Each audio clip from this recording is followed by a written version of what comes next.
Good morning and greetings from Northumberland on the 12th of May.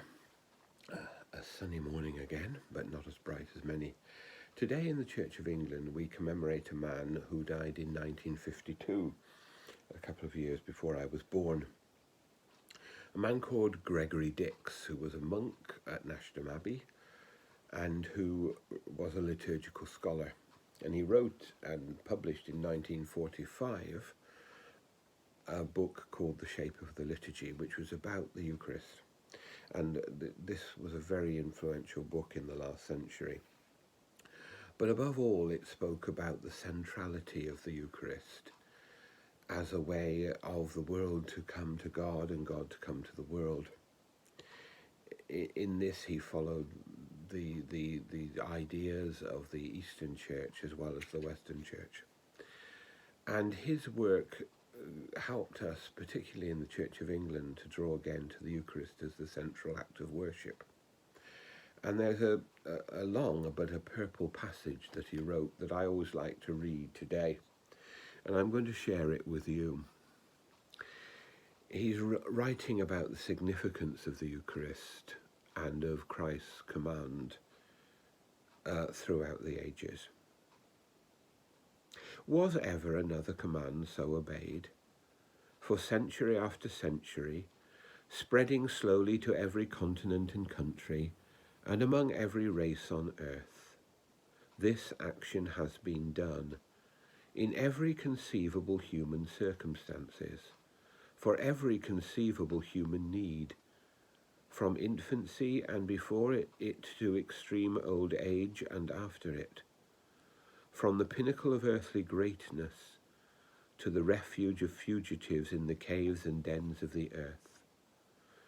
Men have found no better things than this to do for kings at their crowning and for criminals going to the scaffold, for armies in triumph, for a bride and bridegroom in a little country church, for the proclamation of a dogma or for a good crop of wheat, for the wisdom of parliament of a mighty nation, or for a sick old woman afraid to die, for a schoolboy sitting an examination, or for Columbus setting out to discover America, for the famine of whole provinces, or for the soul of a dead lover.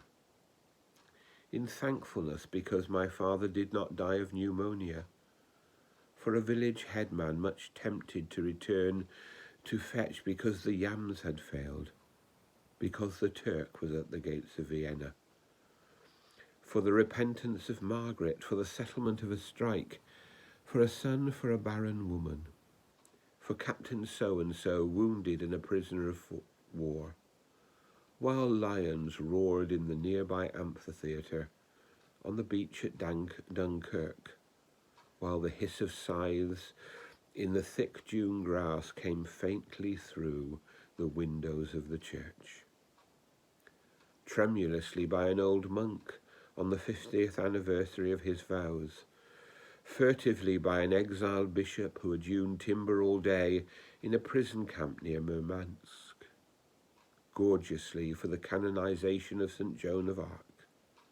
One could fill many pages with the reasons why men have done this, and not tell 100th part of them, and best of all, week by week, month by month, on 100,000 successive Sundays, faithfully, unfailingly, across the parishes of Christendom, the pastors have done this to make the holy, common people of God.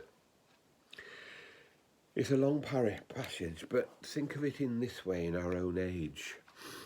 Think of it, the Eucharist being celebrated in a shelter in Ukraine, or by Christians who still face persecution in China or in other parts of the world.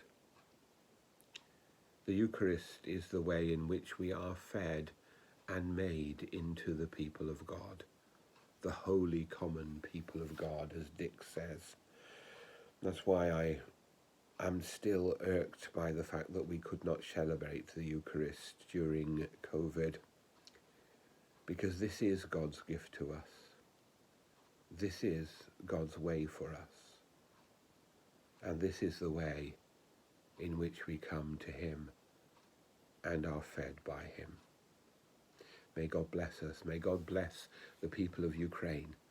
And may God bring us peace. And may God feed us here on earth.